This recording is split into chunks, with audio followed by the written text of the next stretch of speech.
Hi, everybody. Welcome to our presentation. So great to see all of you here in Dallas today for the so great to see all of you here on Zoom. Welcome to our presentation, Family Engagement, from Logic Model to Outcomes. I'm Anthony Tassi. I'm the CEO of Literacy Partners, and I'm joined here this morning with Professor Susan Neuman. Susan? Well, it's delightful to be with you today, and I'm excited about this presentation. I'm a professor of childhood education literacy development at NYU, so I'm going to turn it first to you, Anthony. Great, and thanks for joining us, Susan. We're so happy to be working with you on this important work, and many of you know Dr. Neuman's work.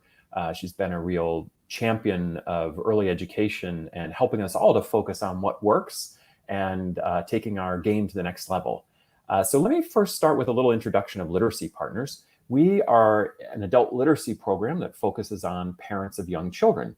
So our theory of change is really that as you build adult skills and capabilities, not only do they have more success for themselves, but they also have more capacity to improve their children's early learning, social emotional growth, and school readiness. And that's the three pieces that we really try to emphasize at Literacy Partners: is the early learning, the social emotional growth, and ultimately the school readiness. So that two-generation approach to literacy is what we think really strengthens families and over time breaks the cycle, right?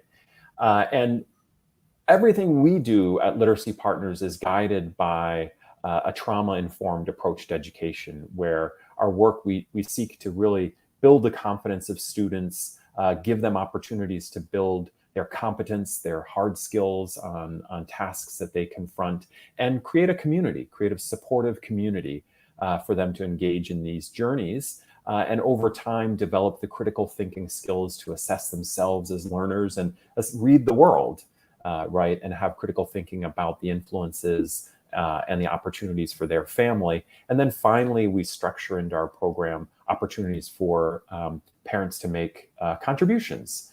So those 5 C's of trauma-informed education really promote resiliency and growth in family literacy. And we've been doing this work. Actually, we've been doing this work for 47 years, focusing on parents for about the last decade. And in doing this work with Head Start programs, where we would provide English classes for parents, we heard from a number of our partners, do you have anything for my Spanish-speaking parents? Do you have anything for my parents who can't make it to a full-blown intensive 10-hour-a-week English class, but they need a hand, right? They need some help. And so we got to thinking, what is it that we could design for Spanish-speaking parents that could be implemented in the Head Start context, that could be implemented at agencies that don't have a ton of extra resources, that don't have a lot of extra staff capacity. So we developed a program called La Fuerza de Familias Latinas. And you can see here that we have several key partners in this work. First and foremost, we have been working with Univision to develop content. We are also working with Too Small to Fail and Abriendo Puertas, and now many, many more partners are engaged in the work. And our project, La Fuerza, really begins with educational media. And we actually don't need to call it educational. It begins with entertainment. It begins with a telenovela-style mini-series called La Fuerza de Creer. And this mini-series featured a community center with a beloved childcare program, and we follow the families that rely on this childcare program to take care of their kids. And along the way, we see the drama each family has in raising their kids, and we see different ways baked into the dramatic action, different ways that they promote their children's early learning and resolve some of the social emotional questions that come up.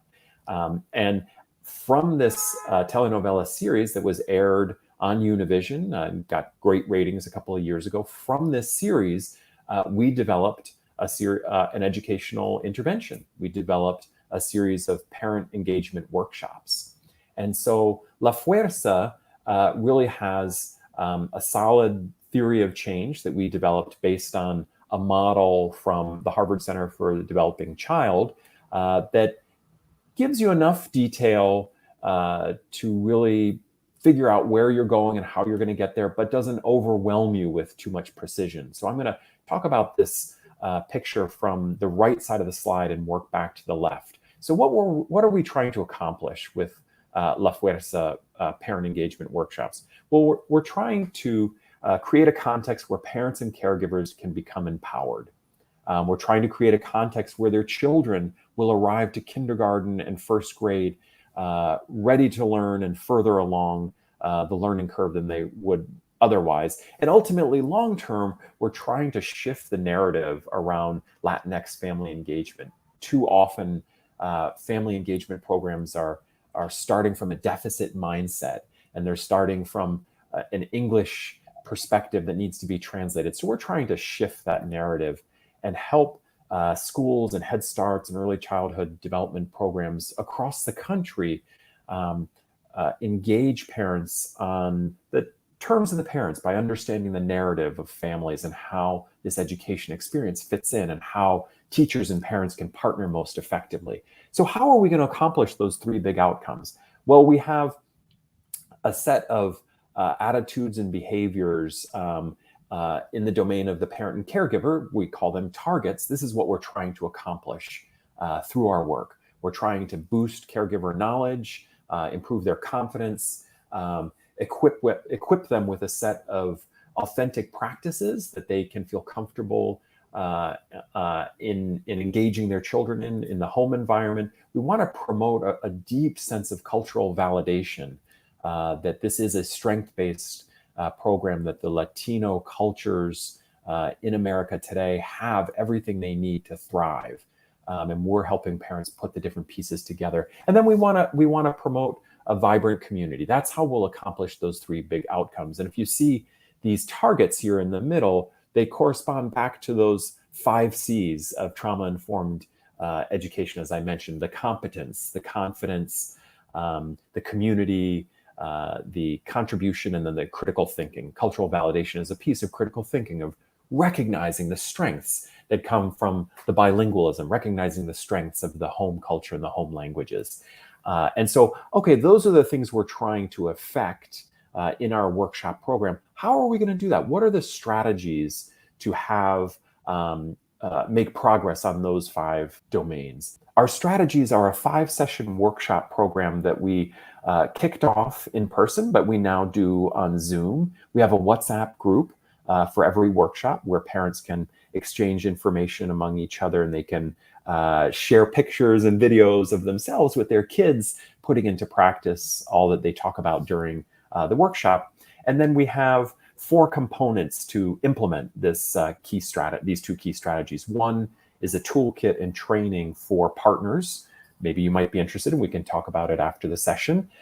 Everything that a Head Start program or a library or what have you would need to implement this program is wrapped up in a toolkit and just a little bit of a training. We have a facilitator's guide that walks through each of the lessons and provides sample script and some pointers about how to engage parents and caregivers in a strength-based conversation, how to locate the answers in the experience of the participants and not be the expert in the front of the room. We also provide a series of bilingual children's books so that parents can activate their good intentions and their new sense of commitment. And then finally, the last piece is we have a range of supplemental digital resources. So this is our theory of change. And I'm going to walk you through each of the strategies to explain a little bit more detail. Then I'm going to turn it over to Dr. Neuman, who's going to walk you through the initial evaluation results from her study of our work. So let's look at those strategies. The first and major strategy are our parent workshops.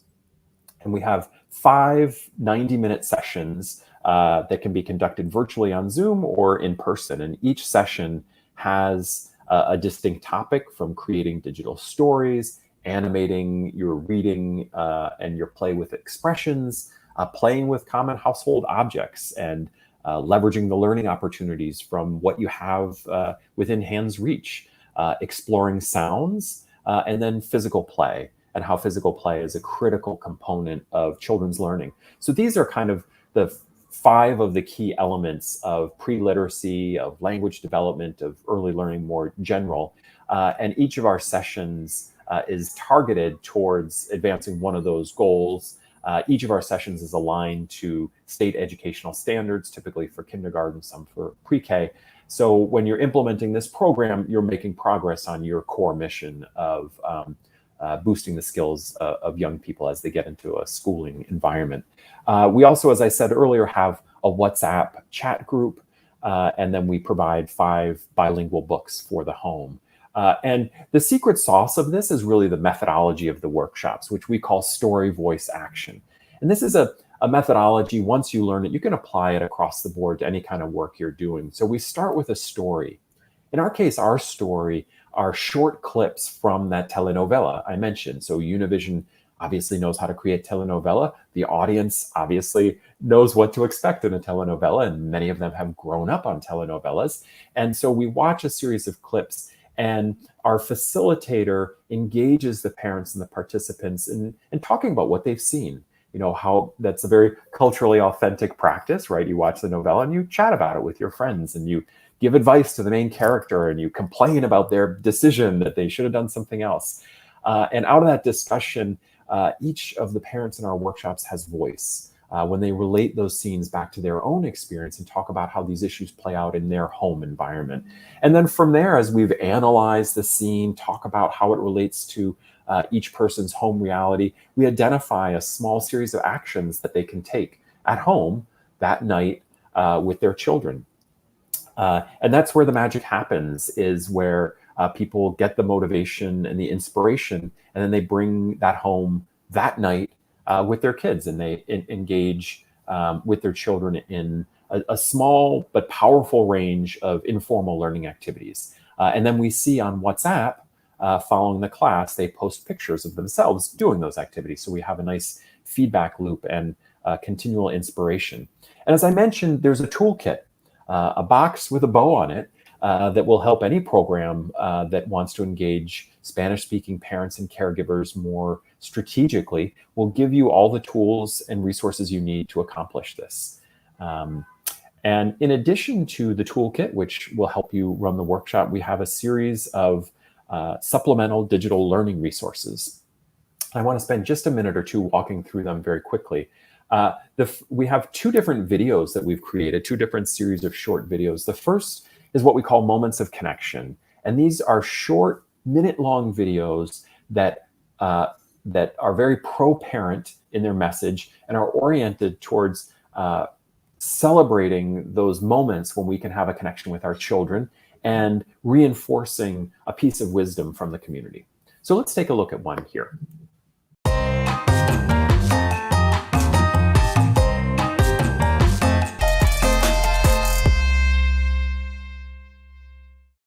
¿Te gusta mi t-shirt? Blue and yellow. Criar a un niño en un hogar bilingüe es uno de los mejores regalos que podemos darles. Tu camiseta azul y amarilla. Aprender inglés es muy importante, pero nuestro primer idioma en casa es nuestra cultura. Nuestro idioma es hermoso, es poderoso. Eso es lo que somos. Además, esos son los colores del equipo de fútbol favorito de tu papá.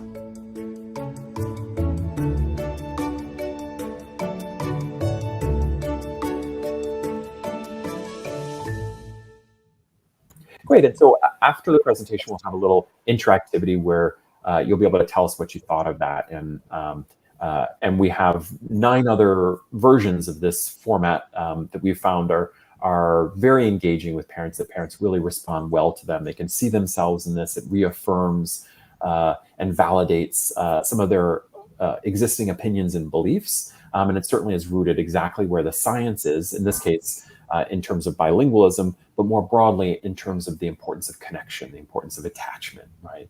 The second video series we have is a little bit longer form.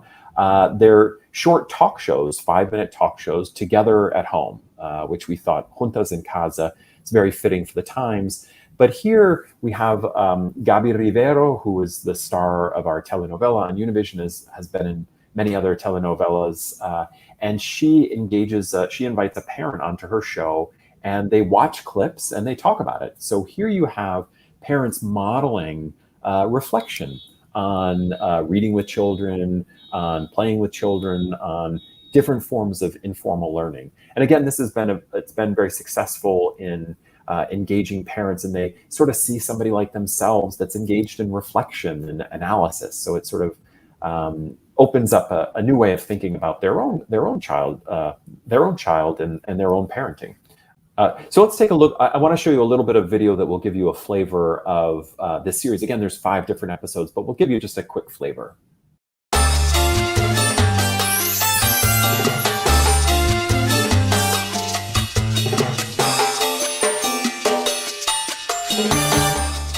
Hola, ¿qué tal? Soy Gaby Rivero. Es un placer para mí poder saludarlos. Hoy quiero que me acompañen a este programa porque está diseñado especialmente para ayudar a todas las madres, padres, abuelos, abuelas y familias latinas en general. Ustedes son los maestros más importantes de sus hijos, especialmente ahora que estamos todos en casa.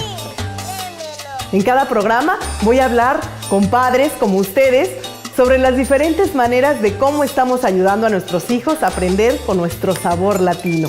Eso estuvo muy bien, chócala. Amigos, nos vemos el próximo programa.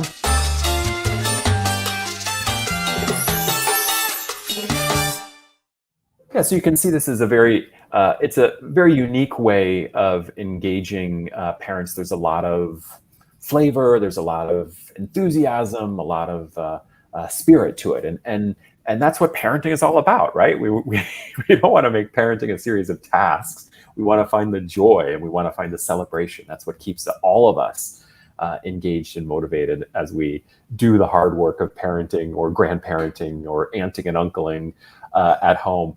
2 more things I want to tell you about real quick. One is a series of consejo cards, and consejo is Spanish for the word tip, more or less. And here we have designed a series of 15 cards that are not parenting tips, not telling parents what to do, but are prompting parents reflection. Always acknowledging that a child's development benefits when they can explore the world together with a parent. So again, reinforcing connection, reinforcing exploration, posing questions. We don't have the answers, but we want to pose questions with you to support your journey. And again, these are based on La Loteria in Mexico, so it's a format that many of the parents we engaged are familiar with, and they seem to enjoy it a lot. The last thing I would just mention is, in addition to the bilingual books that we provide in a kit for the workshops, we also have a series of digital read-alouds on our website. And here we have some of the favorite children's books of all time that are read and animated in Spanish. And the reader is really modeling how you can use the book as the excuse to really charge the relationship, right? The book is just the excuse to have the bonding with the child, to have the fun with the child, to have the storytelling back and forth, the laughing. And so we have a series of these books, 7 of them now, a combination of some of the favorite children's books, but also with an emphasis on literature in the native language. It's super important that parents can see themselves and their family and their culture in the books that are being provided to children. And so we have this series that's available online. Again, these are handy to use outside of the workshop context. So that's our program of workshops. We have a toolkit to help you implement all these workshops with parents on Zoom, with a WhatsApp group. And then we have these supplemental digital learning resources. And after we were implementing this program for a few months in a variety of sites, we were fortunate enough to engage Professor Neuman in a brief evaluation of the initial work. So I want to invite Susan back up on stage here, and I invite you to share with folks what you found from your study of this program. Well, thank you, Anthony. A great background to talk about this evaluation. So we were invited to do an initial evaluation of the program, specifically in 2 programs. And the purpose of our evaluation was really to examine how this innovative program might support some of the things that Anthony has talked about today, specifically parent engagement in culturally appreciative activities with their children. Secondly, the development of social capital, and this is the ability to establish networks of other families doing wonderful things with their children. A focus on the importance of bilingualism and acknowledging the relevance of bilingualism in their daily lives. And finally, focusing on activities associated with school readiness, specifically talking, singing, and reading. So these were the purposes of our evaluation. Again, we saw two different programs, and our methods were primarily participant observations in all sessions. So we had bilingual research assistants who acted as participants in the sessions themselves. And finally, brief questionnaires that we used to focus on some of the issues that parents were addressing. So what I'd like to do is I'd like to focus on a number of key findings in this evaluation. And the first and perhaps most exciting was that the program really supported parent empowerment. What we mean by this is that parents felt more confident about their parenting skills. They did a lot of talking in this session. It was very interesting to see how the program sparked conversation, and the facilitator would use that to extend what they were doing. But the parents took charge, and it was increasingly evident throughout the sessions that the parents were feeling very confident in talking. So there was a good deal of emphasis on empowerment, on confidence in their parenting skills. They talked less, frankly, about bilingualism and about some of the other issues like talking, singing, reading initially. So some examples of what we saw when we talk about empowerment, because this can be a big word, parents really felt that they could share in an atmosphere that they felt very comfortable in. So sharing things made me feel liberated. I can evolve and start changing now. Another parent would say, when you share your problems, everyone empathizes. Step by step, I'm finally living in my present. And then some would actually get very emotional in talking with one another and talking with their colleagues, who became their friends, by the way. It's good to know that you're not alone. So they began to get a sense of themselves, which was so critically important. The second key finding, and this was very interesting, is that the program strongly supported the importance of bilingualism. And the facilitator emphasized, and parents were constantly being told things that they actually didn't know about their native language. For example, in one session, which I attended, they said, oh my gosh, having two languages is actually additive. It actually supports children's cognitive development. They were thrilled to learn about some of these issues. So the workshop also gave voice to some of the complexities that they were facing.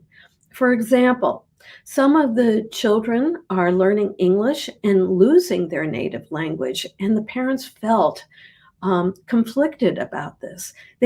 Sometimes they felt less connected with their children because of the strong emphasis in English in the schools. And so this created a very important counterpoint to that. They were told that their native language was extremely important, and that bilingualism, keeping their language and learning a new language, was really, really important. So one parent said, from now on, I will do my best to speak Spanish to my child.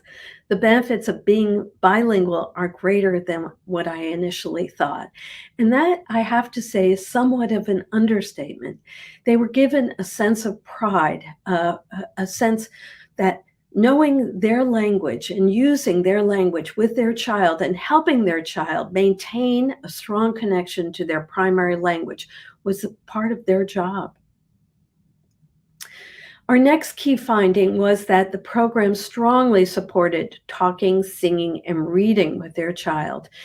As I said before, that was less important than the issue of empowerment, but at the same time, they began to realize that reading with their child is strongly connected to school readiness. You'll see a lower graph point in singing, and that's because many of the families already sing. Music is very important to these families, and so they were already doing a great deal of that. And then talking with their children was constantly talked about, that the power of talk, and the power of talk when you do daily activities, just almost like sportscasting, where you're talking as doing. And so one of the things that the parent would say is, she always helps me in the kitchen. This time I asked her to do whatever she felt like doing, and her creativity surprised me. I'm glad, because it's worth what we teach. Now she wants to tell stories with everything. She creates a story with these potatoes before matching them, which I thought was so charming. So one of the things they realize is that talk is so important in children's early development, and it creates a connection to their child that is very strongly associated with literacy development. One parent said, I used to not like to read, but after taking this workshop, I learned ways to make it fun and interesting.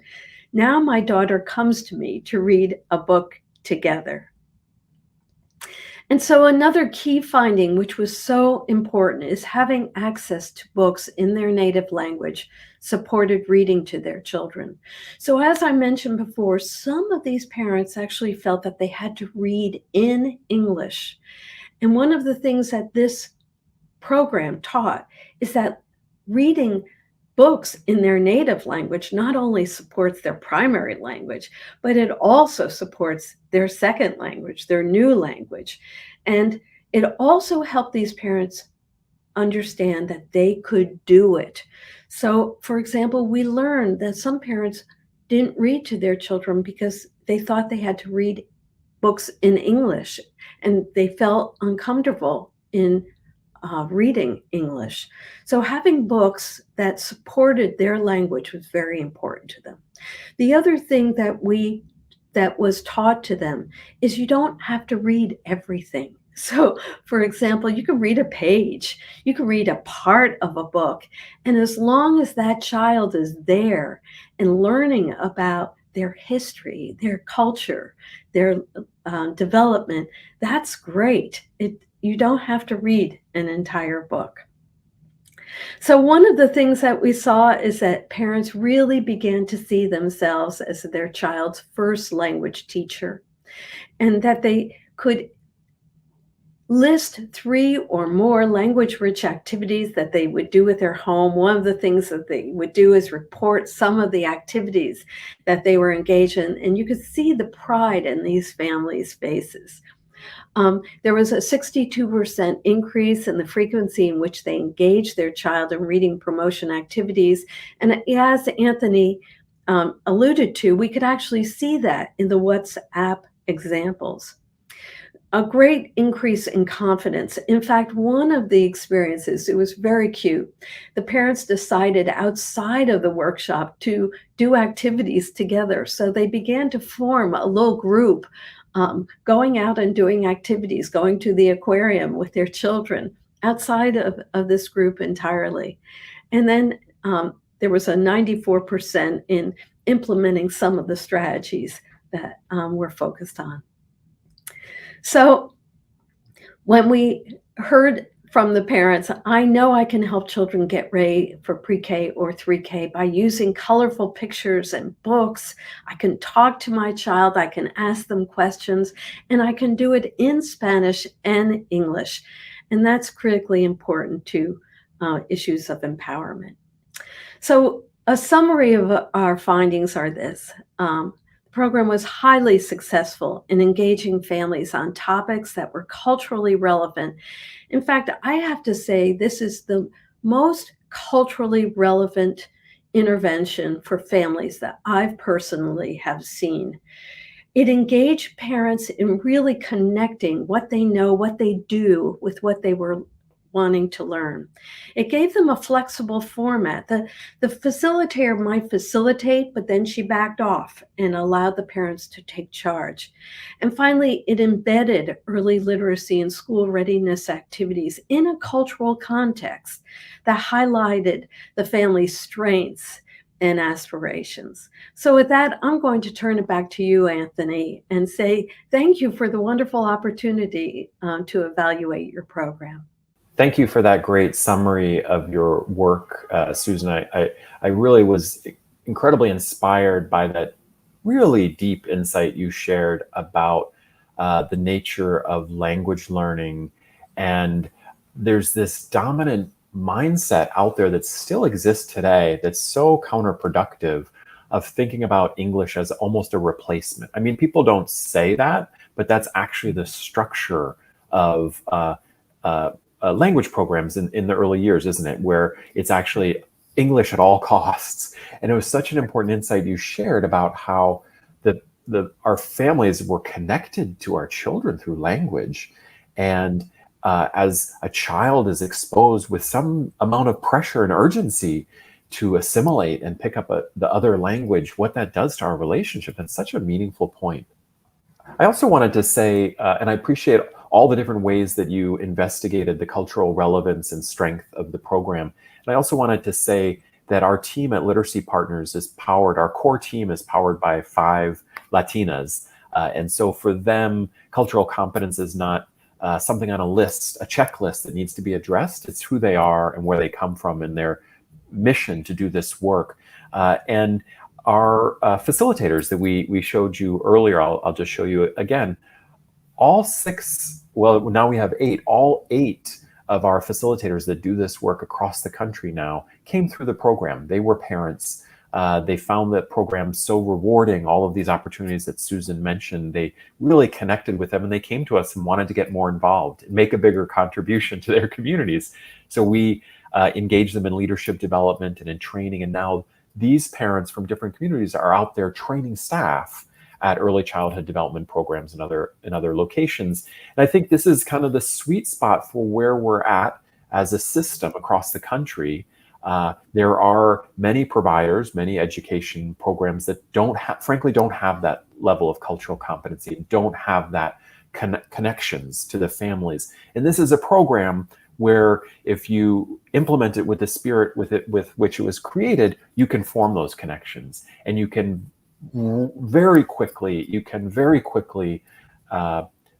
develop the talent and the contributions of the people in your school community. Thanks so much for joining us today. I hope you found this session useful. I'd also like to thank the Staten Island Foundation and the William Penn Foundation for underwriting both our implementation and the evaluation of this work. We'd like to hear from you. Hit us up by email and visit our website to see more about this program. Thanks for joining us today. Take good care. Bye-bye.